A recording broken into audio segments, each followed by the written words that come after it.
আমি পছন্দ করি। নামাজ না পড়লে তো আমি পছন্দ করতে পারি না। হ্যাঁ, আজকে জুম্বার নামাজ, নামাজ দিয়ে কই গেল। হ্যাঁ, বাংলাদেশটা ছোট্ট, এই ছোট্ট বাংলাদেশের মধ্যে যে কোনো জায়গায় পলাইলে দিচ্ছে বার করে। আমি পুরো মসজিদটা ঘুরে গেলে দেখলাম, হ্যাঁ কোনো খবরই নেই, নামাজও যাওয়ার কোনো নামই নেই। আজকে হ্যাঁ গেলাম এমনি ছেলে আমার ভালো,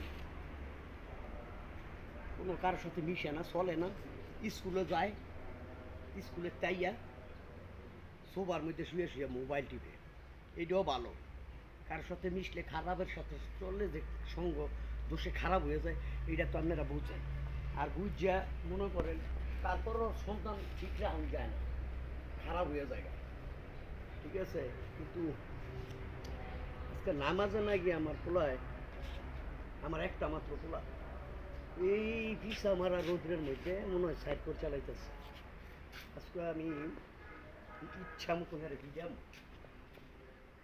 বুঝাইয়া হ্যাঁ শালা 200 কেজি এদিকে দিয়ে এদিকে যাবো, মারতেই বাঁচবে, মাইরেও কী করবো, মারলে পোলাপাইন খারাপ হয়ে যায়, মারার দরকার নাই।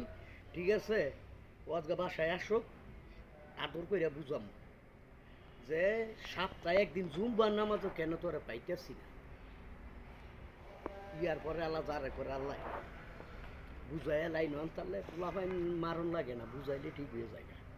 কারণ আমার একটা পোলা তো এমনি ছেলে ভালো, কারোর সাথে মিশে না, চলেও না, সারাক্ষণ স্কুলের তাইয়া সবাই শুয়ে শুয়ে গেমস খেলে, গেমস, ব্রেন নষ্ট হয়ে যেতেছে। আয়ো গাছকে বাসায় রাত ডিগ্রি খাবার করে এলাম, আশেপাশে কোনো জায়গায় দেখতেছি। ভিডিওটা ভালো লাগলে লাইক কমেন্ট করবেন, আমার পাশে থাকবেন। আসসালামু আলাইকুম।